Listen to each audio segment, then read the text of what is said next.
Welcome to ಸಹನಾಜಿಕೆ story. ಯಾರೆಲ್ಲ ಚಾನಲ್ಗೆ ಹೊಸದಾಗಿ ಬಂದಿದ್ದೀರೋ ಪ್ಲೀಸ್ ಚಾನಲ್ನ ಸಬ್ಸ್ಕ್ರೈಬ್ ಮಾಡ್ಕೊಳ್ಳಿ. ಕತೆ ತುಂಬಾ ಚೆನ್ನಾಗಿದೆ, ಕೊನೆವರೆಗೂ ಕೇಳಿ.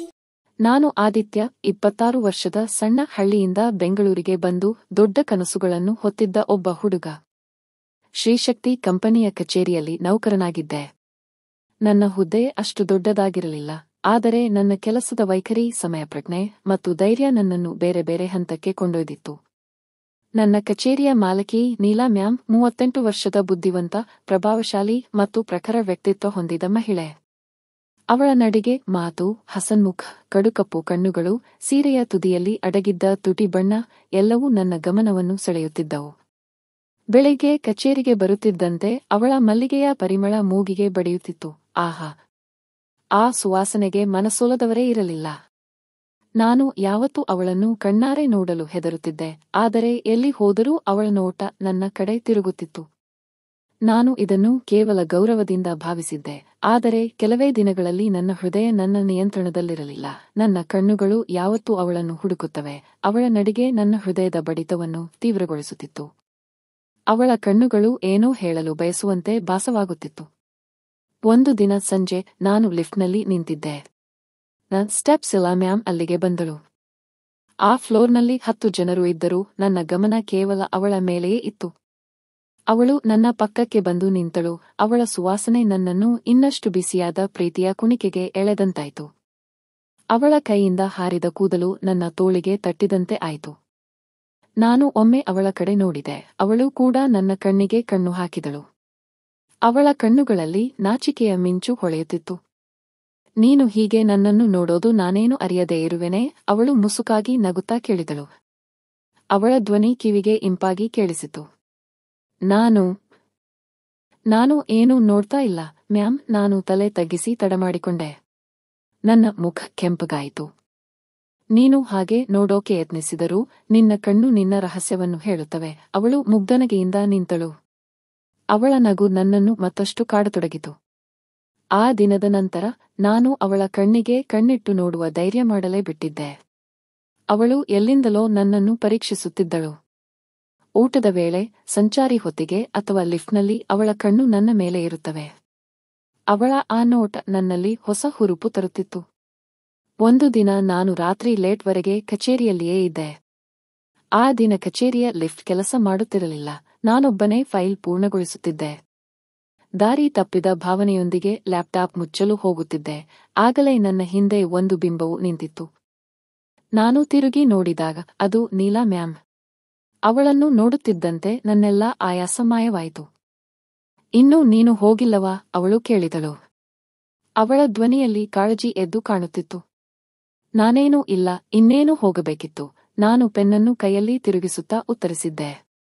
ನೀನು ನಿನ್ನೆ ಕೂಡ ದೀರ್ಘ ಹೊತ್ತಿಗೆ ಇತ್ತೀಯಾ? ಅವಳು ಹತ್ತಿರ ಬಂದು ಕುಳಿತುಕೊಂಡಳು. ಅವಳ ಸೀರೆಯ ಸೆರಗು ನನ್ನ ಕೈಗೆ ತಾಗಿ ನಡುಗುವಂತಾಯಿತು. ಕೆಲಸದ ಒತ್ತಡ ಮ್ಯಾಮ್. ನಾನು ತಲೆ ತಗ್ಗಿಸಿದೆ. ನೀನು ಈ ಕೆಲಸಕ್ಕೆ ಮಾತ್ರ ಬಂದಿರುವೆಯಾ? ಅಥವಾ ಬೇರೆ ಬೇರೆ ಆಸೆಗಳನ್ನು ಹೊತ್ತಿದ್ದೀಯಾ? ಅವಳು ಕತ್ತಲಲ್ಲೇ ನನಗೆ ಹತ್ತಿರ ಬಂದು ಕೇಳಿದಳು. ಅವಳ ಪ್ರಶ್ನೆ ನನ್ನನ್ನು ಗೊಂದಲಕ್ಕೆ ದೂಡಿತು. ನಾನು ಅವಳ ಕಣ್ಣಿಗೆ ಕಣ್ಣು ಹಾಕಿದೆ.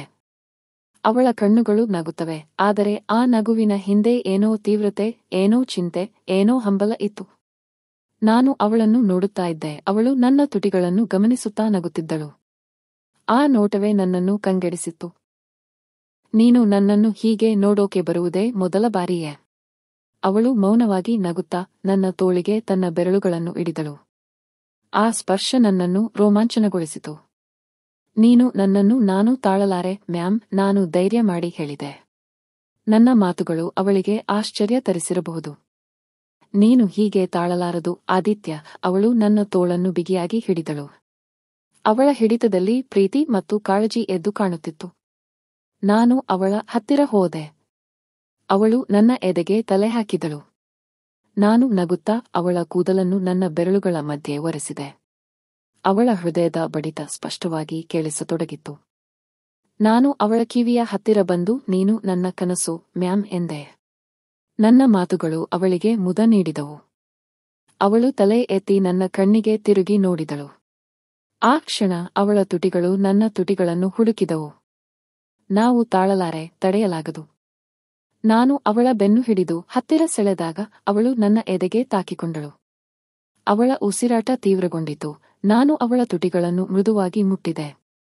ಆ ಸ್ಪರ್ಶದಲ್ಲಿ ಪ್ರೀತಿಯ ಮಾಧುರ್ಯವಿತ್ತು. ಅವಳು ಆ ನಗುವಿನೊಂದಿಗೆ ನನ್ನ ಮೇಲೆ ತಲೆಯನ್ನು ಇರಿಸಿಕೊಂಡಳು. ನಮ್ಮ ಹೃದಯಗಳ ಶಬ್ದ ಮಾತ್ರ ಕೊಠಡಿಯಲ್ಲಿ ಸ್ಪಷ್ಟವಾಗಿ ಕೇಳಿಸುತ್ತಿತ್ತು. ನಾವು ಹಗಲು ರಾತ್ರಿ ಅರ್ಥವಿಲ್ಲದ ಕ್ಷಣಗಳ ಸುಳಿಯಲ್ಲೇ ಮುಳುಗಿದ್ದೆವು. ಆ ರಾತ್ರಿ ನಾವು ಮಾಲಕಿ ಮತ್ತು ನೌಕರ ಅಲ್ಲ, ಇಬ್ಬರೂ ಪ್ರೀತಿಯ ಸುಳಿಯಲ್ಲೇ ಸಿಕ್ಕಿಬಿದ್ದ ದೇಹ ಮತ್ತು ಮನಸ್ಸುಗಳಾಗಿದ್ದೆವು.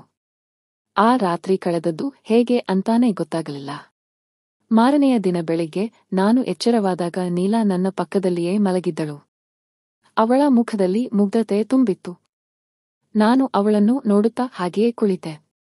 ಅವಳು ನಿಧಾನವಾಗಿ ಕಣ್ಣು ತೆರೆದಳು. ಗುಡ್ ಮಾರ್ನಿಂಗ್ ಆದಿತ್ಯ, ಅವಳು ಮುಗುಳು ನಗುತ್ತಾ ಹೇಳಿದಳು. ಗುಡ್ ಮಾರ್ನಿಂಗ್ ನೀಲಾ, ನಾನು ಪ್ರೀತಿಯಿಂದ ಉತ್ತರಿಸಿದೆ. ನಾನು ಮೊದಲ ಬಾರಿಗೆ ಅವಳನ್ನು ಹೆಸರಿನಿಂದ ಕರೆದೆ. ಅವಳು ನನ್ನನ್ನು ಮತ್ತಷ್ಟು ಹತ್ತಿರಕ್ಕೆ ಸೆಳೆದುಕೊಂಡಳು. ನಾವು ಇಬ್ಬರೂ ಮೌನವಾಗಿ ಸ್ವಲ್ಪ ಹೊತ್ತು ಕುಳಿತೆವು. ಆ ಮೌನದಲ್ಲಿ ಸಾವಿರಾರು ಮಾತುಗಳು ಅಡಗಿದ್ದವು. ನಂತರ ನಾವು ಎದ್ದು ತಯಾರಾಗಿ ಕಚೇರಿಗೆ ಹೋದೆವು. ಕಚೇರಿಯಲ್ಲಿ ಎಂದಿನ ವಾತಾವರಣವೇ ಇತ್ತು. ಆದರೆ ನಮ್ಮಿಬ್ಬರ ನಡುವೆ ಒಂದು ಹೊಸ ಬಾಂಧವ್ಯ ಬೆಳೆದಿತ್ತು. ಆ ದಿನ ಕೆಲಸದಲ್ಲಿ ನನ್ನ ಉತ್ಸಾಹ ದುಪ್ಪಟ್ಟಾಗಿತ್ತು. ದಿನಗಳು ಉರುಳುತ್ತಿದ್ದಂತೆ ನಮ್ಮ ಪ್ರೀತಿ ಮತ್ತಷ್ಟು ಗಟ್ಟಿಯಾಯಿತು.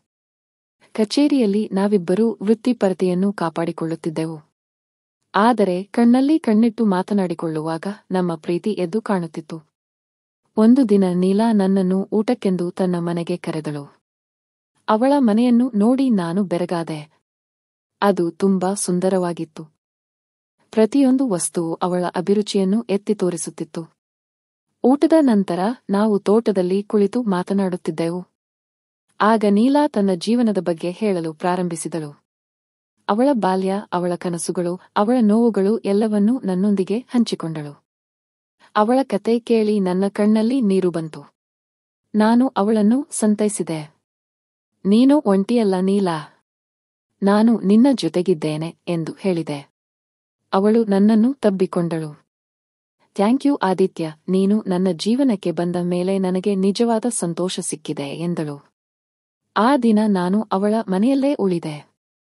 ರಾತ್ರಿ ನಾವು ಇಬ್ಬರು ಚಂದ್ರನ ಬೆಳಕಿನಲ್ಲಿ ಕೈ ಹಿಡಿದು ತಿರುಗಾಡಿದೆವು. ಆ ಕ್ಷಣ ನನ್ನ ಜೀವನದಲ್ಲಿ ಎಂದಿಗೂ ಮರೆಯಲಾಗದ ಕ್ಷಣ. ನಂತರ ನಾವು ಮದುವೆಯಾಗಲು ನಿರ್ಧರಿಸಿದೆವು. ನಮ್ಮ ಮದುವೆಗೆ ಮನೆಯವರೆಲ್ಲ ಒಪ್ಪಿಗೆ ಸೂಚಿಸಿದರು. ಅದ್ದೂರಿಯಾಗಿ ಮದುವೆ ಮಾಡಿಕೊಂಡೆವು. ನಮ್ಮ ಮದುವೆಯಲ್ಲಿ ಬಂಧುಗಳು, ಸ್ನೇಹಿತರು ಎಲ್ಲರೂ ಭಾಗವಹಿಸಿದ್ದರು. ಮದುವೆಯ ನಂತರ ನಮ್ಮ ಜೀವನ ಹೊಸ ತಿರುವು ಪಡೆಯಿತು. ನಾವಿಬ್ಬರೂ ಒಬ್ಬರಿಗೊಬ್ಬರು ಬೆಂಬಲವಾಗಿ ನಿಂತೆವು. ಕಷ್ಟ ಸುಖಗಳಲ್ಲಿ ಜೊತೆಯಾಗಿ ಭಾಗಿಯಾದೆವು. ನಮ್ಮ ಪ್ರೀತಿ ದಿನದಿಂದ ದಿನಕ್ಕೆ ಹೆಚ್ಚಾಗುತ್ತಾ ಹೋಯಿತು. ಹೀಗೆ ನಮ್ಮ ಪ್ರೇಮಕತೆ ಸುಂದರವಾಗಿ ಸಾಗುತ್ತಿದೆ. ಫ್ರೆಂಡ್ಸ್, ಈ ಕತೆ ಇಷ್ಟವಾಗಿದ್ದರೆ ಇದಕ್ಕೊಂದು ಲೈಕ್ ಕೊಟ್ಟು ನಮ್ಮ ಚಾನೆಲ್ ಸಬ್ಸ್ಕ್ರೈಬ್ ಮಾಡಿಕೊಳ್ಳಿ.